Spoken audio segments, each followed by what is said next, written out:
सभी लोग कमर गर्दन सीधा करके बैठेंगे। आंखों को कोमलता से बंद कीजिए।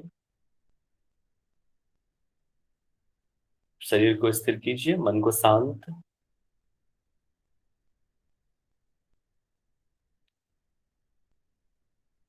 लंबा गहरा श्वास लेना, लंबा गहरा श्वास बाहर छोड़ना। पूरे शरीर को व्यवस्थित कीजिए। शारीरिक मानसिक रूप से खुद को आज के अध्ययन के लिए तैयार कीजिए। मानसिक रूप से भी, शारीरिक रूप से।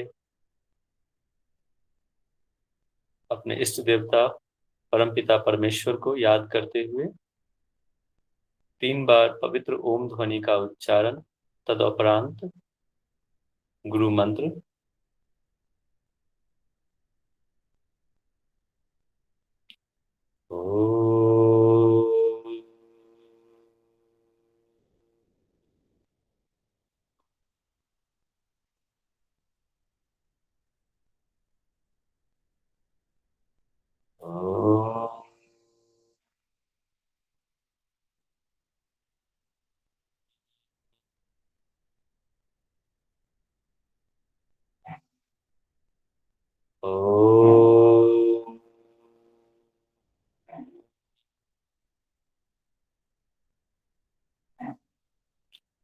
ध्यान मूलम गुरुर्मूर्ति, पूजा मूलम गुरुतम, मंत्र मूलम गुरुर्वाक्यम, मोक्ष मूलम गुरु कृपा।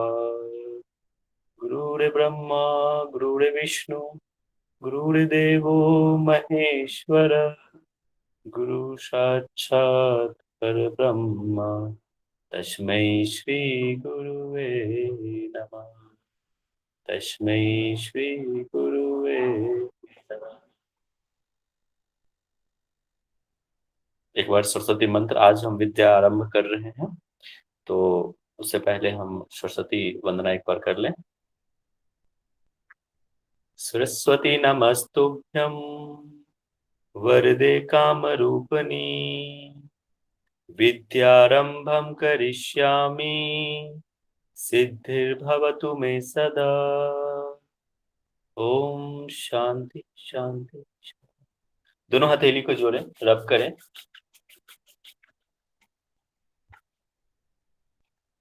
धीरे से हथेली को चेहरे पे रखें। हथेली के अंदर ही नेत्र को बंद करें, खोलें। पूरी ऊर्जा के साथ सभी को मेरा प्रणाम, नमस्कार। मैं उम्मीद करता हूँ आप लोग स्वस्थ होंगे और पूरी मनोभाव से आज बैठे होंगे। नए विषय को लेकर, नए चैप्टर को लेकर आज हम पढ़ेंगे। वो है हठ पर दीपिका, या यूं कहें तो हठ योग पर दीपिका। दोनों ही सही है, ठीक है, कोई दोनों अलग नहीं है। चाहे आप हठ पर दीपिका माने,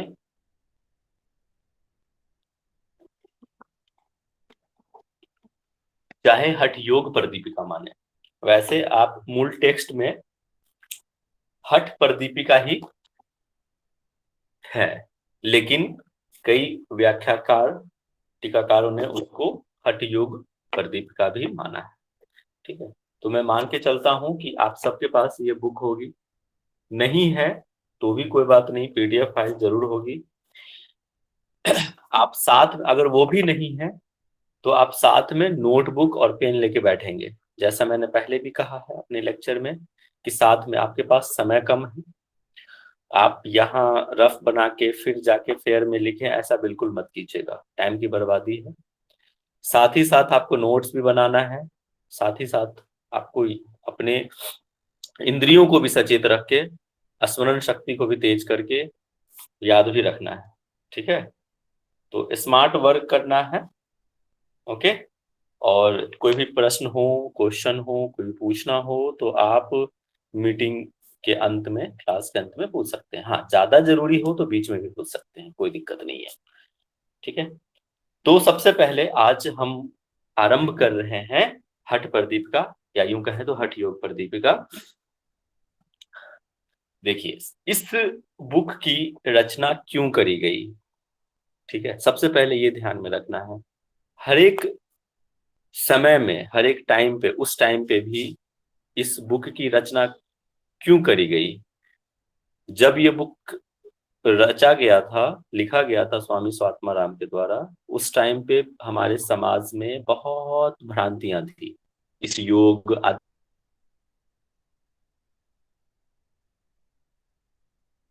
अध्यात्म को लेकर। बहुत आडंबर था, ठीक है। चाहे बहुत सारे पोंगे पंडित तरह के मैसेज को फैलाना, योग अध्यात्म को गलत तरीके से प्रेजेंट करना। तो हर एक टाइम में एक हमारे समाज में बहुत अच्छी बात है कि हर एक टाइम में अच्छे अच्छे योगी हुए। उस टाइम पे भी स्वामी स्वात्माराम थे, और भी कई सारे नाथ परंपरा संप्रदाय के हठ योगी रहे हैं।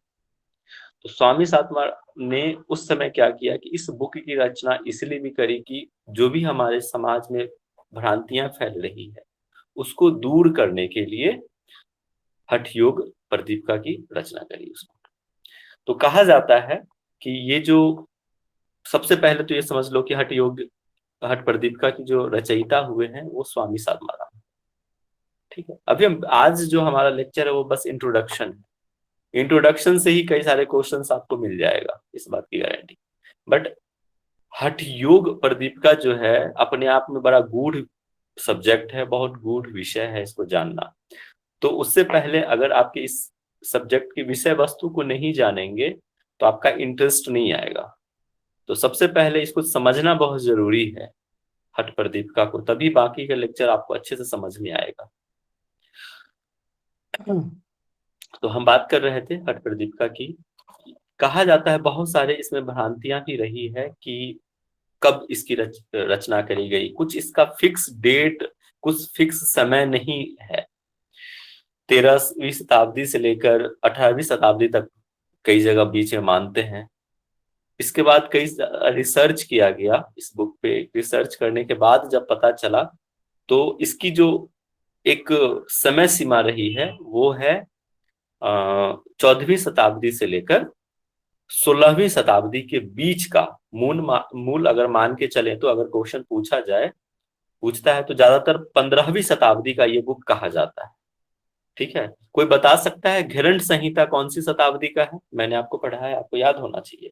1700। हाँ जी, बिल्कुल सही। 17। ठीक है, उससे पहले ये बुक।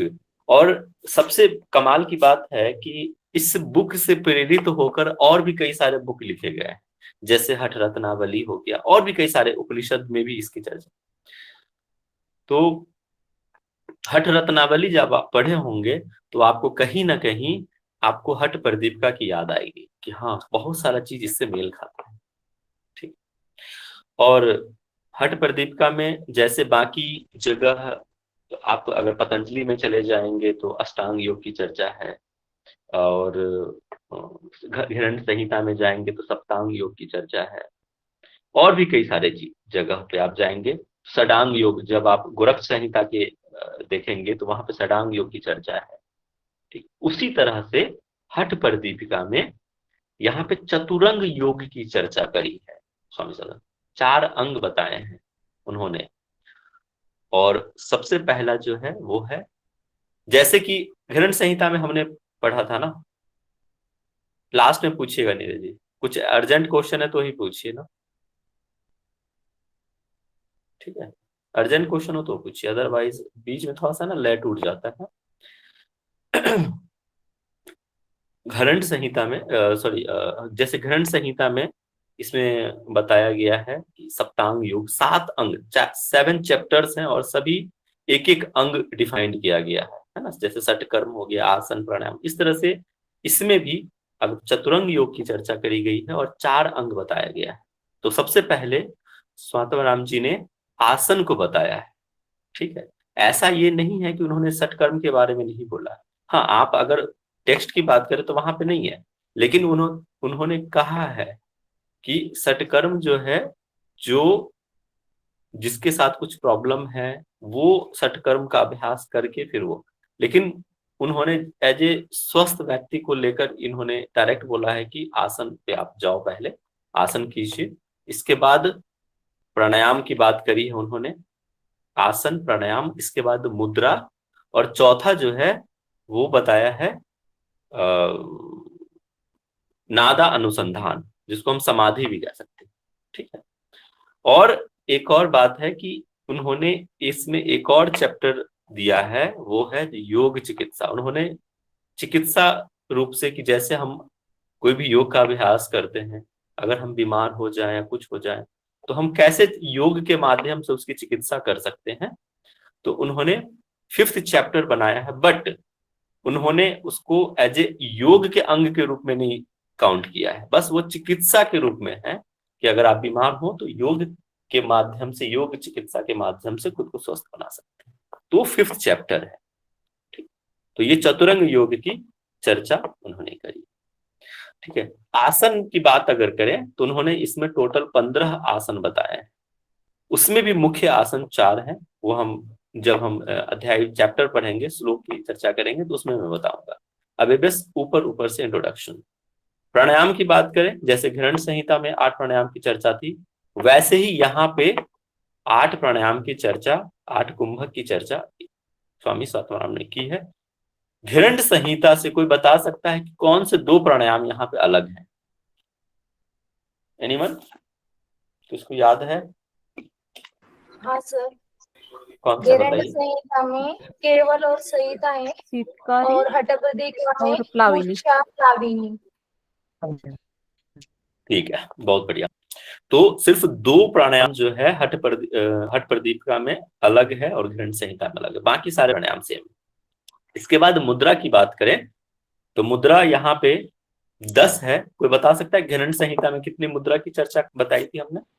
25। 25।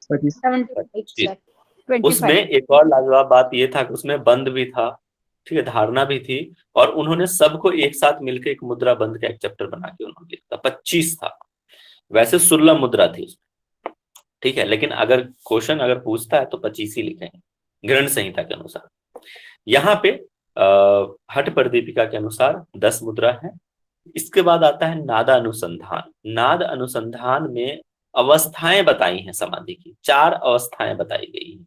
ठीक है, तो वो हम देखेंगे 4 अवस्थाएं कौन कौन सी हैं चैप्टर पे।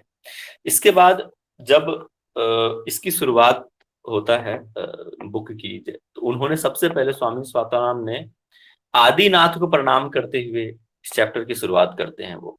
ठीक है, आदिनाथ को प्रणाम करके, और इसके बाद उसमें नाथ संप्रदाय के जैसे गोरक्षनाथ हो गए, महेश्चंद्र नाथ हो गया, उनकी भी चर्चा उन्होंने, उनको भी प्रणाम करा है, उनकी भी चर्चा उन्होंने करी है श्लोक में।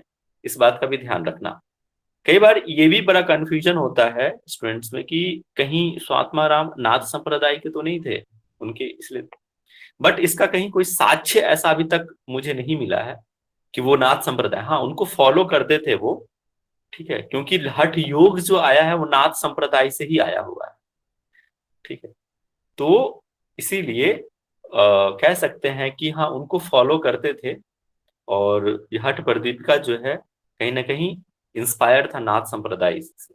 गोरक्षनाथ, महेश्चंद्र नाथ और भी जैसे कोई नाथ संप्रदाय के हों, उनका यहाँ पे जिक्र मिलता है। और इसमें करीब 32 गुरुओं का भी चर्चा हम लोग देखेंगे फर्स्ट चैप्टर में, वो भी है।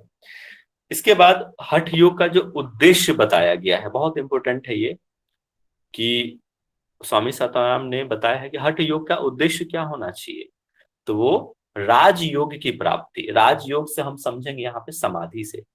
ठीक है, सीधा अर्थ। यहाँ पे ये भी बड़ा कंफ्यूजन, बहुत लोग ये भी कि राज योग और हठ योग अलग अलग है, लेकिन स्वामी स्वात्माराम ने उनको एक ही माना है।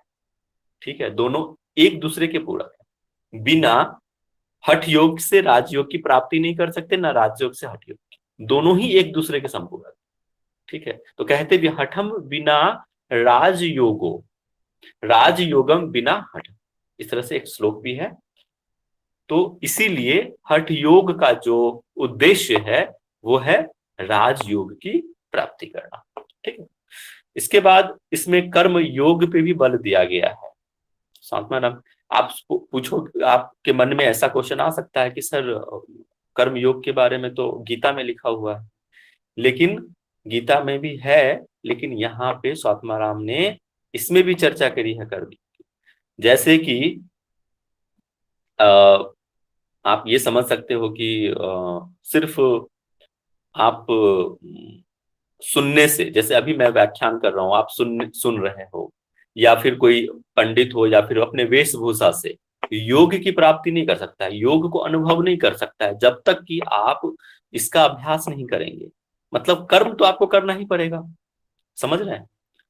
तो इसलिए स्वात्माराम ने कहा है, आप जैसे कि आम खट्टा है या मीठा, आप जब तक चखोगे नहीं तभी तो आप उसका स्वाद लोगे, है ना? सिर्फ आप मीठा कहते कहते रहने से मीठा का अनुभव नहीं ले पाओगे। जब तक आप मिठाई नहीं खाओगे या फिर गुड़ नहीं खाओगे तब तक आपका एहसास नहीं होगा। तो उन्होंने, स्वात्माराम ने कहा है कि कर्म पे बल दिया है उन्होंने, कि आपको कर्म तो करना ही पड़ेगा, ठीक है? सिर्फ सुनने से, पूजा पाठ करने से, या फिर आप योग की प्राप्ति या राजयोग की प्राप्ति नहीं कर सकते, है ना? सत्संग सुनने से नहीं कर सकते, आपको अभ्यास करना पड़ेगा, उसके लिए योग करना पड़ेगा। इसलिए उन्होंने कर्म योग की चर्चा की।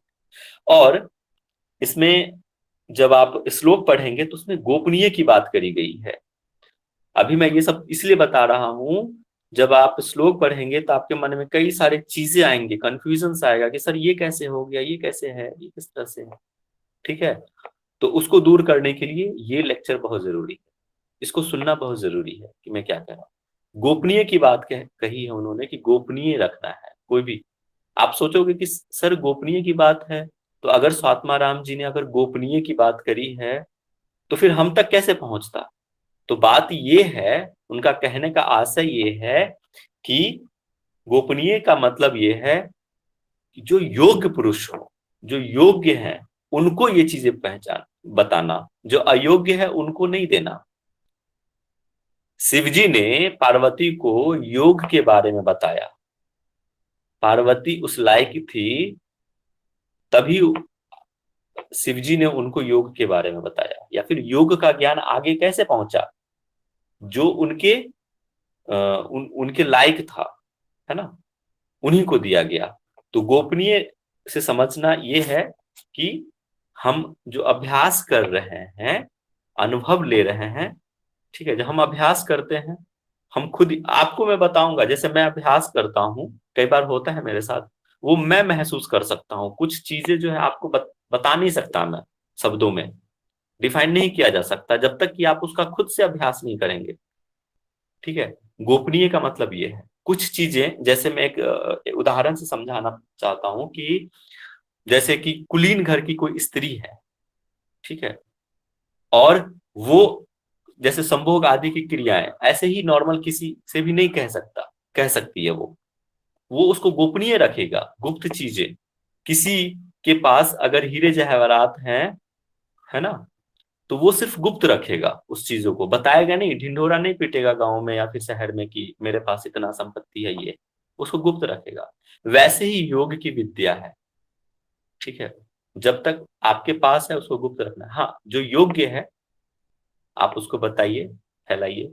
प्रदर्शन की चीज नहीं है योग, क्या है, प्रदर्शन का नहीं है। प्रदर्शन कर रहे हैं, अयोग्य को दे रहे हैं, और उसका वो गलत तरीके से यूज कर रहा है, उसको सिद्धि प्राप्त हो गई और उसको गलत तरीके से यूज कर रहा है समाज में, तो वो गलत है, ठीक है?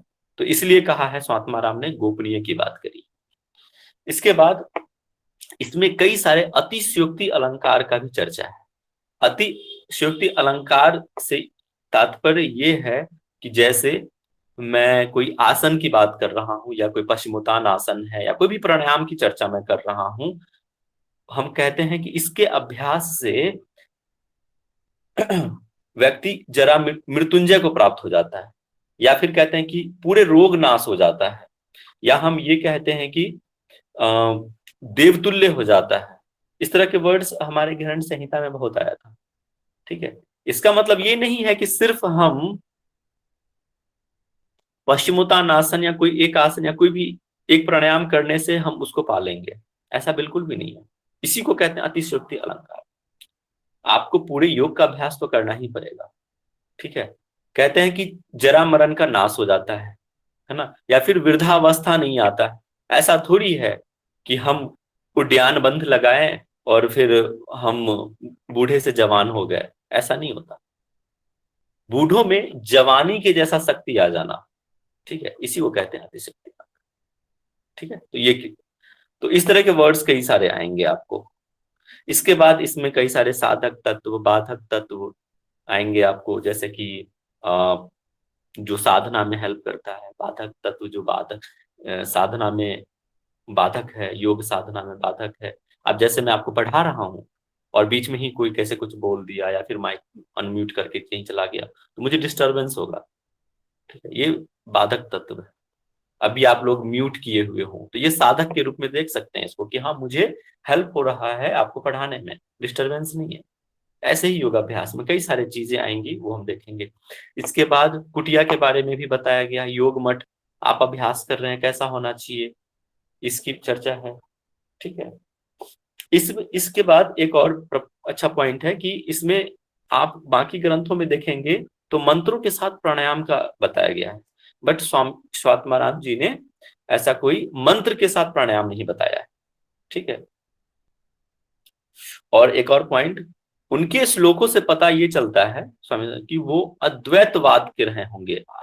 ठीक है, आत्मा परमात्मा को अलग मानते होंगे, मतलब ये कंफ्यूजन है एक्चुअली कि वो कंफर्म वो अद्वैतवाद है या द्वैतवाद।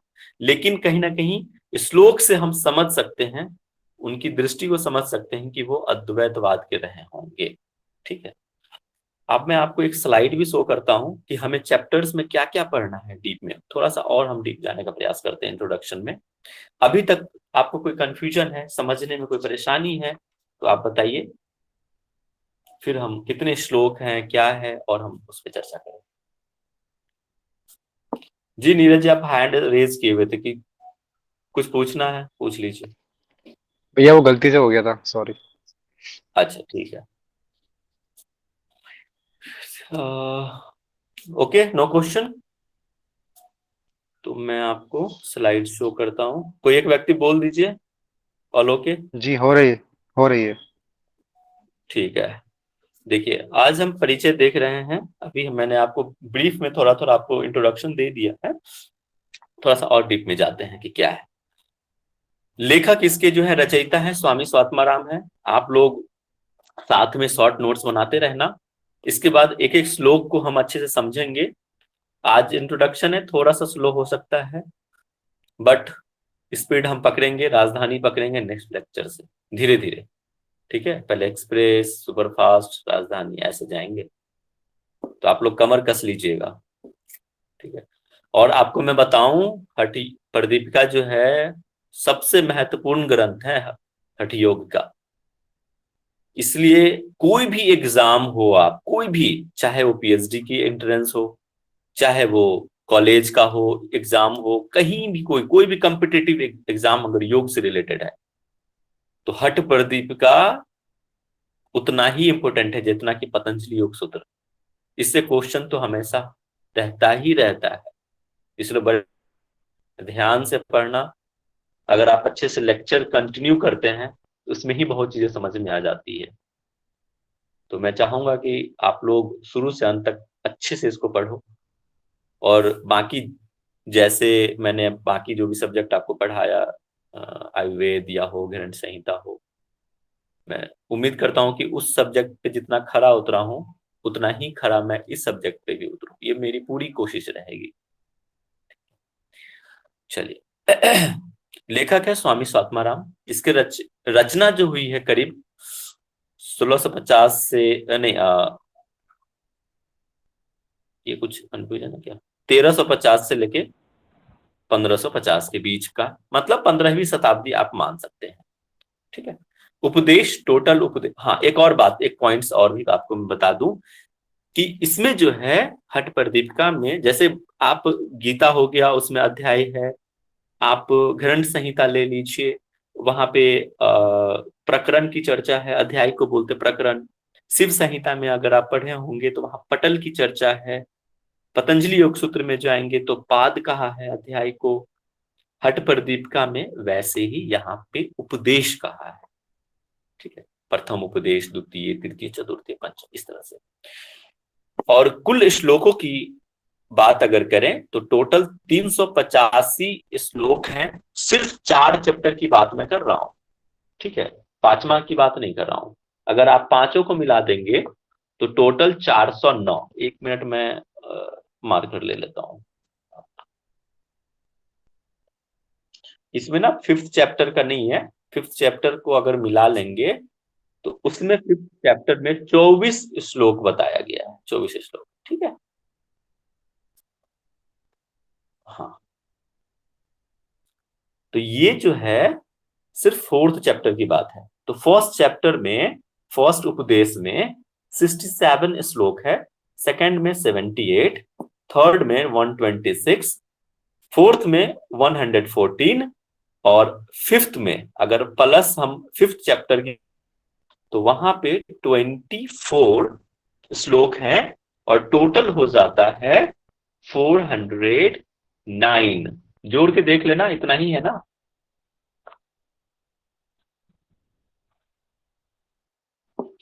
ठीक है, यस सर। 409। तो ये टोटल, हाँ, लेकिन अगर एग्जाम में पूछता है तो दोनों ऑप्शन नहीं देगा, या तो फर्स्ट देगा 385 या फिर 409। चैप्टर भी या तो 4 चैप्टर देगा या 5 देगा। तो फर्स्ट प्रायोरिटी हमें क्या देना है, 4 को देना है। अगर 4 नहीं है तो ही हम 5th पे टिक करेंगे, ये याद रखना आप, ठीक है। First priority 4। इसके बाद इसीलिए इसको चतुरंग योग, 4 चैप्टर है इसलिए इसको क्या कहे हैं, चतुरंग योग कहा गया है। ओके, नाउ नेक्स्ट देखो, प्रथम उपदेश में आसन कहा है, इसका नाम हमने इसको लिख दिया है, फर्स्ट आसन। मंत्र है इसमें टोटल 67। श्लोक समझो, यहाँ पे मंत्र लिखा गया है, श्लोक समझो, मंत्र समझो, बस आपको समझना है। प्राणायाम 78 टोटल श्लोक, मुद्रा में 126, समाधि या फिर नाद अनुसंधान दोनों ही सही है, ठीक है, वहां पे 114 चौथे में।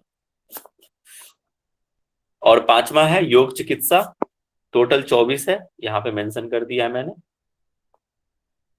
योग थेरेपी। अब आता है, इसको समझना है, इसको लिख लेना और ये आपको याद होना चाहिए। मैं पूछूंगा कल आपसे, ठीक है, आज जो भी मैंने पढ़ा।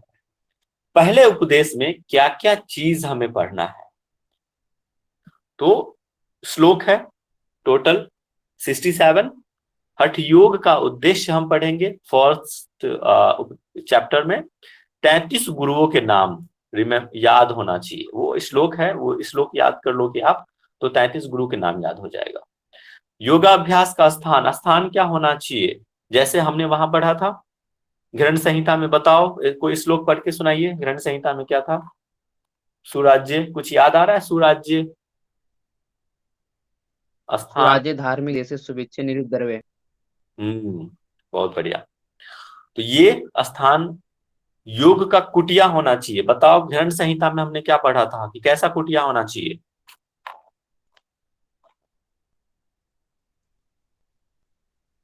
कुछ है आइडिया? गाय के गोबर से हाँ, लिपा हुआ होना चाहिए सर।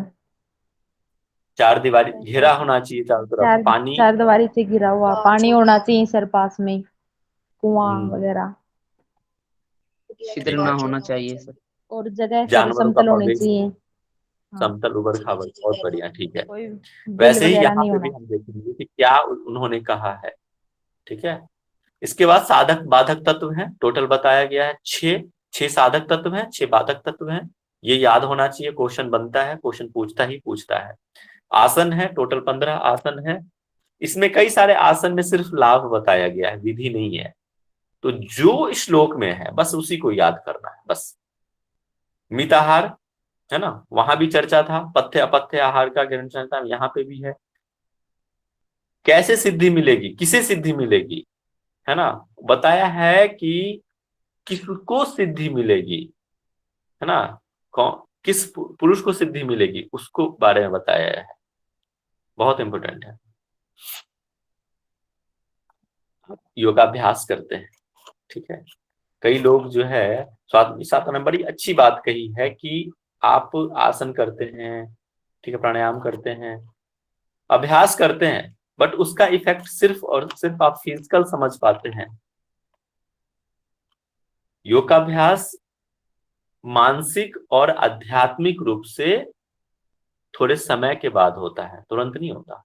पहले तो आपको शारीरिक अनुभव करना है उसको, ठीक है, इसके बाद जाके आध्यात्मिक और मानसिक अनुभव होता है। लेकिन जिसको अनुभव नहीं होता है शारीरिक और मानसिक, तो वो हठ योग नहीं कर रहा है, वो हठ कर्म कर रहा है, समझ रहे हैं, वो एक्सरसाइज कर रहा है, योग का अभ्यास नहीं अच्छे से नहीं हो रहा है। तो इसीलिए आपका अभ्यास, योग का अभ्यास तभी सफल है जब तक उसका आध्यात्मिक और मानसिक रूप से इफेक्ट नहीं पड़ रहा। अगर जब तक पड़ेगा नहीं तब तक योग का अभ्यास नहीं। याद रखना, ये आपके व्यवहारिक दृष्टिकोण से भी है। इसके बाद प्राणायाम सेकेंड चैप्टर में आता है। प्राणायाम विधि कथन में श्लोक की है चर्चा 78, इसको 78 बोलते हैं हिंदी में, अगर नहीं समझो तो 78। प्राणायाम से पूर्व क्या करना है बता सकते हैं कोई? हमने घिरण संहिता में क्या पढ़ा था? प्राणायाम से पूर्व क्या करना चाहिए? नाड़ी शुद्धि नाड़ी शुद्धि से नाड़ी शोधन नाड़ी शोधन की चर्चा, स्थान कालमित आहार नाड़ी शुद्धि, बिल्कुल सही है। तो इस तरह से आप कोरिलेट करके याद करोगे ना तो जल्दी याद होगा, चीजें समझ में आएगा। इसके बाद वायु और चित्त का संबंध हम समझेंगे, प्राण का महत्व, ठीक है, प्राण का क्या महत्व है, नाड़ी शुद्धि का महत्व समझेंगे और उसकी विधि को जानेंगे। साधक के प्रकार, कितने प्रकार के साधक हैं, उसके क्या प्रकार हैं वो बताएंगे, है ना। गलत अभ्यास से रोग हो जाता है, इसीलिए तो योगी चिकित्सा 5th चैप्टर का क्यों जरूरत महसूस हुआ? इसीलिए महसूस हुआ कि गलत अभ्यास करते हैं अगर बहुत लोग कहते हैं कि योग का साइड इफेक्ट नहीं है। मैं कहता हूं साइड इफेक्ट है। अगर आप अच्छे से अभ्यास नहीं करेंगे तो बिल्कुल साइड इफेक्ट है, ठीक है। तो गलत अभ्यास करेंगे तो बिल्कुल रोग होगा। इसीलिए कहते हैं कि अच्छे योग, मतलब योग चिकित्सक के, अच्छे योगा इंस्ट्रक्टर के मार्गदर्शन में ही योग करना चाहिए। एक बार अच्छे से सीख लो, फिर खुद से अभ्यास करो। नाड़ी शोधन शुद्धि के क्या लक्षण है, षटकर्म की चर्चा इन्होंने भी करी है 2nd चैप्टर में, ठीक है, वो हम देखेंगे। प्राणायाम का महत्व क्या है, कुंभक, ये देखो, ये जो है ना बीच में मैंने लिखा है 44 और 70, इसके बीच में ये जो श्लोक की संख्या बताई गई है 44 से लेकर 70 के बीच में कुंभक के बारे में बताया है, मतलब प्राणायाम के बारे में बताया। प्राणायाम का क्या महत्व, केवल कुंभक यहाँ पे स्पेशल बताया है। केवल कुंभक का क्या महत्व है, कोई बता सकता है केवल कुंभक क्या होता है?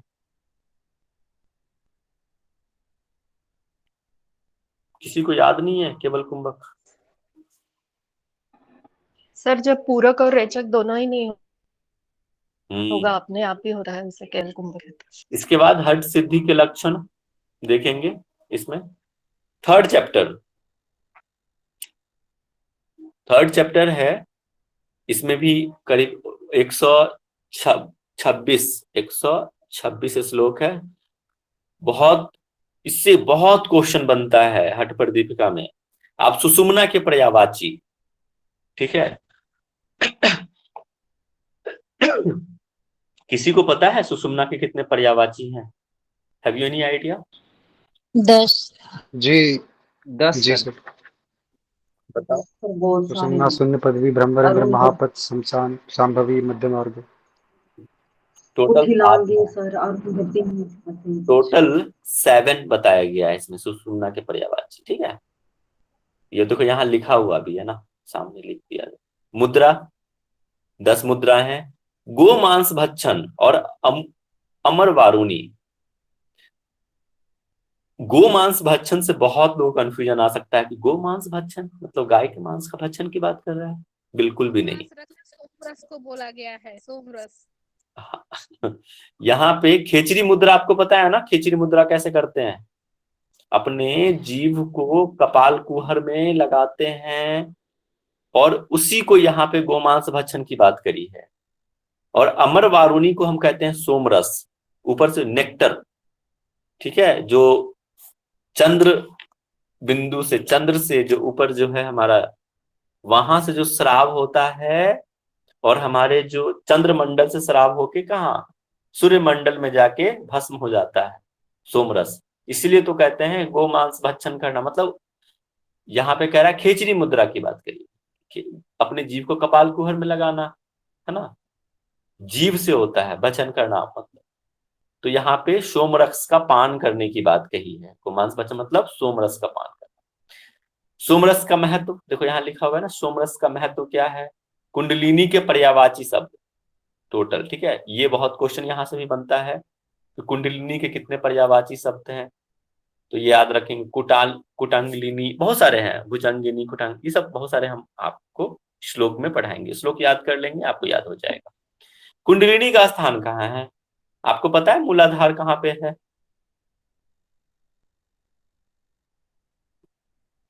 ठीक है, मूलाधार के पास ही कुंडलिनी कहा जाता है, कंध के पास, कंध का वर्णन, ठीक है, कंध के जैसा होता है।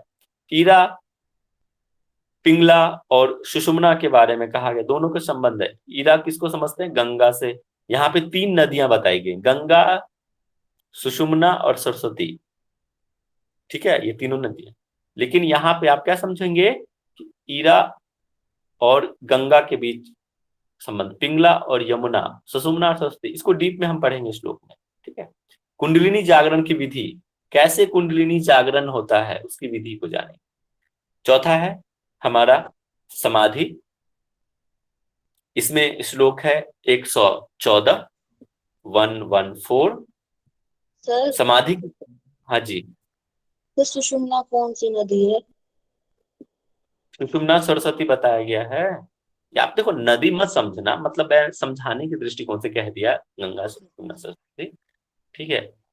ये हमारे, ये जो नारी है हमारे जो शरीर में ना 72,000 नस नारियां, उसमें भी 3 महत्वपूर्ण मुख्य हैं। सबसे महत्वपूर्ण है ये ईरा, पिंगला और सुषुम्ना। इसको हम समझेंगे जब आप पढ़ाई, जब हम देखेंगे। एक मैंने बताया था आपको, जब कुंडलिनी की बात जब हम करते हैं तो ऐसे ऊपर सुषुम्ना होता है और ईरा, पिंगला जो है इस तरह से ऊपर की तरफ जाता है, ठीक है। ईरा होता है चंद्र नारी को कहते हैं, पिंगला को कहते हैं सूर्य नारी को, है ना, इस तरह से। इसके बाद चौथा चैप्टर समझिए, 114 श्लोक हैं इसमें, समाधि की प्रक्रिया को जानेंगे कि कैसे क्या प्रक्रिया है। राजयोग के पर्यायवाची शब्द टोटल 16 बताया है, इसको समझेंगे राजयोग।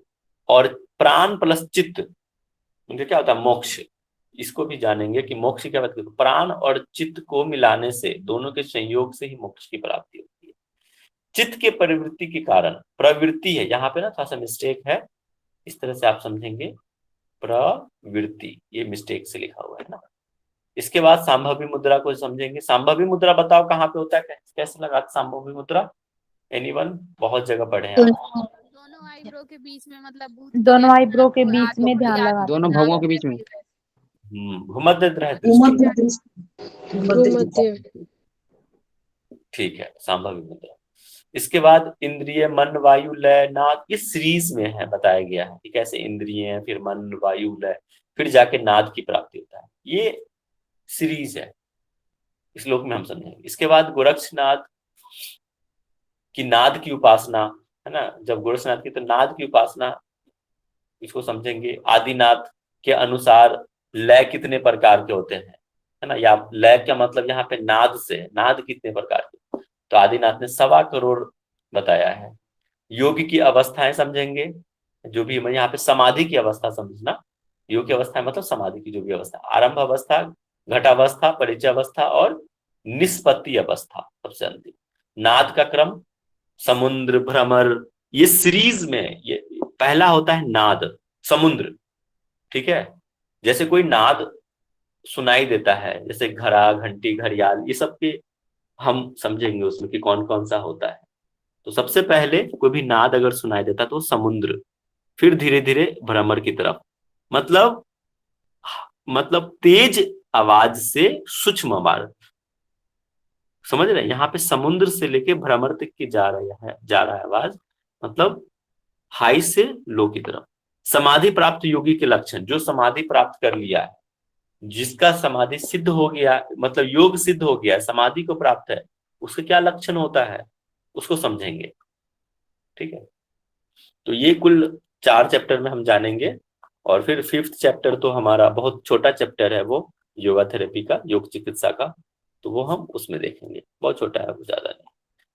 तो ये छोटा सा आज हमारा लेक्चर था इंट्रोडक्शन का। इसमें कोई कंफ्यूजन है तो आप पूछिए, अदरवाइज मैं आपसे कुछ क्वेश्चन पूछ लूँ।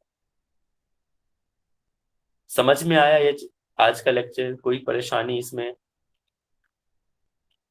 सर आपने कहा अद्वैत है, इसमें अद्वैतवाद यानी अलग अलग या एक ही है? हाँ जी, कहा तो है। ये मैं नहीं कह रहा हूं, ये बुक कह रहा है। बुक में इस तरह का मेंशन है, इसमें इस तरह का श्लोक के साथ मेंशन है कि कहीं ना कहीं जो स्वात्मा राम जी हैं वो अद्वैत के मानने वाले रहे होंगे, उनके श्लोक से, ये कंफर्म नहीं है, ठीक है, सुनिए, श्लोक से पता चलता है। लेकिन इस तरह क्वेश्चन नहीं पूछा जाता है, बट मैं आपकी जानकारी के लिए कह दिया। मैं आपको दिखा भी दूंगा कि कहाँ पे इस तरह का वर्णन है। ठीक है, और कोई प्रश्न है, कुछ पूछना है तो पूछिए। सर एक क्वेश्चन है, जैसे आपने बताया, मतलब किताबों में भी लिखा है कि अयोग्य व्यक्ति को योग नहीं कराना चाहिए, लेकिन जब हम क्लास में जाते हैं, जैसे ग्रेजुएशन कर रहे हैं, योग से पोस्ट ग्रेजुएशन कर रहे हैं, तो टीचर कैसे समझेगा ये अयोग्य है या योग्य है स्टूडेंट? देखिए, मैंने ना कई बार अपने लेक्चर में भी कहता हूँ, व्यवहारिक दृष्टिकोण से और ये थ्योरेटिकल चीजें बहुत बदल जाती हैं। अयोग्य मतलब यहाँ पे उनका कहने का मतलब ये है, गलत लोग, असभ्य लोग। अयोग्य ये नहीं कि जो बीमार हैं उनको नहीं कराएंगे योग, जो झूठा है, आडंबरबाजी करता है, उसको योग नहीं कराना। फालतू के हम मतलब झूठे में रहना है, चापलूस हैं, मतलब गलत व्यक्ति की बात मैं कर रहा हूँ। वो मानसिक रूप से भी विक्षिप्त है, और इस तरह उन लोगों को योग कराने का मतलब नहीं है। झूठे व्यक्ति को योग कराने से मतलब नहीं, वैसे अयोग्य की बात है। ठीक है, उनको कराने से क्या मतलब है? वो तो उल्टा इसका दुष्प्रचार ही करेगा योग का। ठीक है, तो वैसे लोग से नहीं, कुटिल लोग से योग कराने का कोई मतलब नहीं, उसको योग अयोग्य की बात है। हाँ, जो बीमार है उनको तो आप करा सकते हैं, जो सीखने के इच्छुक हैं, अच्छे लोग हैं, सीधे लोग हैं, उनको कराइए। अयोग्य का मतलब कुछ और, वो समझना है। समझ में आया मैं क्या कह रहा हूँ आपको? हाँ? झूठे, बुरे, गंदे विचारधारा वाले लोग, है ना, उनसे दूर रहना है। उनको योग कराने का कोई मतलब नहीं है, ना वो करेंगे योग, ना अच्छे से किसी को करने देंगे, और गलत प्रचार प्रसार करेंगे। ठीक है, योग का। ठीक है, और कोई प्रश्न है?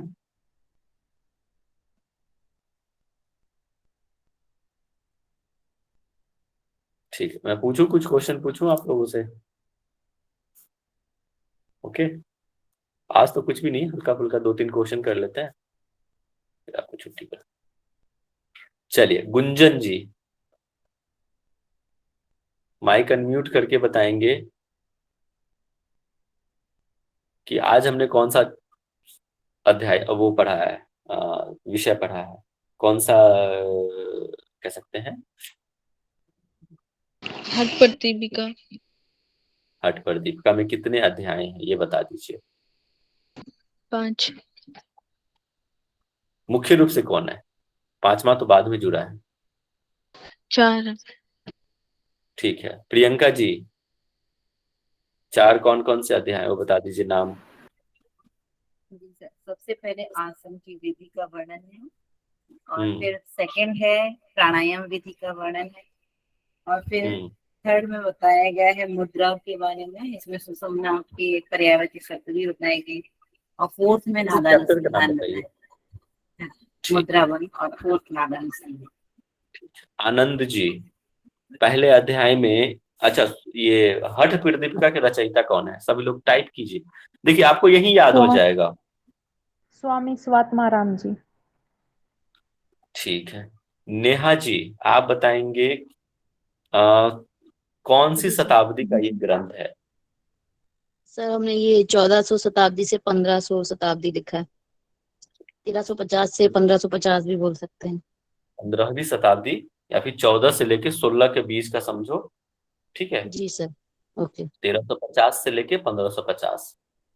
रचना राजपूत जी, पहले उपदेश में कितने मंत्र हैं या टोटल कितने श्लोक हैं? 67 67, ठीक है। अब बताएंगे पवन जी। जी सर। सेकंड चैप्टर में कितने हैं? 78 श्लोक सर। अच्छा, पूनम जी, थर्ड चैप्टर में, थर्ड उपदेश में कितने श्लोक हैं?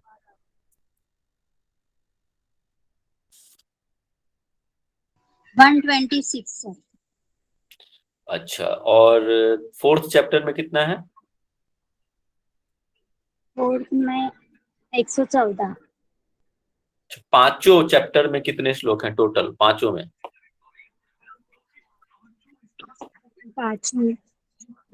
5 का नहीं ध्यान से।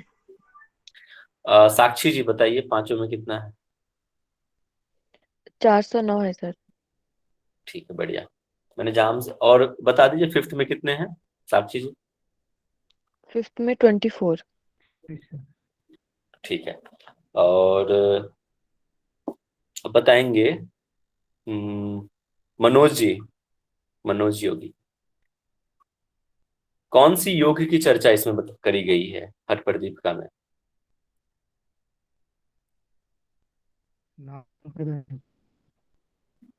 कौन सा?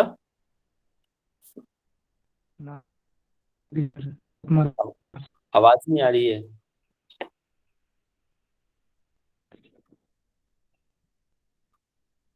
मनोज प्रसाद जी, चलिए कृष्णवी जी बताएंगे, आवाज आपकी नहीं आ रही है। कृष्णवी नहीं है? चतुरांग योग जी, चतुरांग योग सर। हाँ ठीक है। चंदन जी माइक अनम्यूट करके बताएंगे पहले उपदेश में कितने गुरुओं का नाम हमने बताया था आपको, कि कितने गुरुओं का चर्चा है? सर 33। ठीक। इसके बाद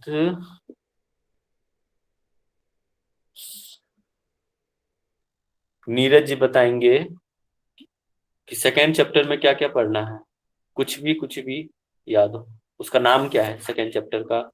सेकंड चैप्टर में हमें प्राणायाम पढ़ना है, और हठ सिद्धि के लक्षण बताए गए इसमें। ठीक है। और इतना ही बताया गया है उसमें। नहीं, उसमें बहुत कुछ है, उसमें बताया ना, प्राण का महत्व है, वायु चित्त का है, प्राणायाम से पूर्व क्या करना है, सटकर्म के बारे में भी चर्चा है, हमारी शुद्धि केवल। ठीक है।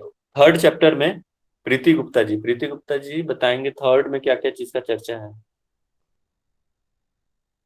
हाँ जी सर, थर्ड उपदेश में बताया गया है सुषुम्ना के पर्यायवाची, यार आवाज। ठीक है, आप म्यूट कर दीजिए।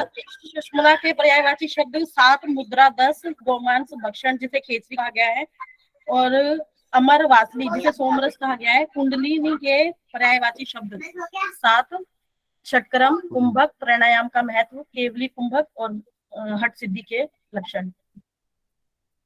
ठीक है, लास्ट क्वेश्चन पूछ रहा हूँ, बताएंगे नीलू सोनी जी, फोर्थ चैप्टर में किसकी चर्चा है, नाम क्या कहा गया? हाँ सर, फोर्थ चैप्टर में नाद है और इसमें इसमें नाड़ी के बारे में बताई गई है और इसमें अवस्थाएं 4 अवस्थाएं बताई गई है नाद की। और और बहुत शांभवी इम्पोर्टेंट मुद्रा वगैरह, हाँ शांभवी मुद्रा वगैरह, मुक्तासन सिद्धासन, ये सारी चीजें इसमें बताई गई है। और राजयोग राज्य के के पर्यायवाची समाधि की प्रक्रिया हाँ, बताई गई। अनादानुसंधान बताई गई है ना सर, उसके 4 अवस्थाएं बताई गई है, आरंभ, घट, परिचय और निष्पत्ति अवस्था। ठीक है, ठीक, शांति पाठ करा दीजिए नीलू जी। Thank you. जी सर, धन्यवाद। कमर गर्दन सीधी करके बैठेंगे।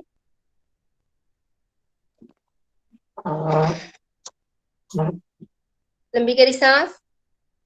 एक बार ओम का उच्चारण, शांति पाठ।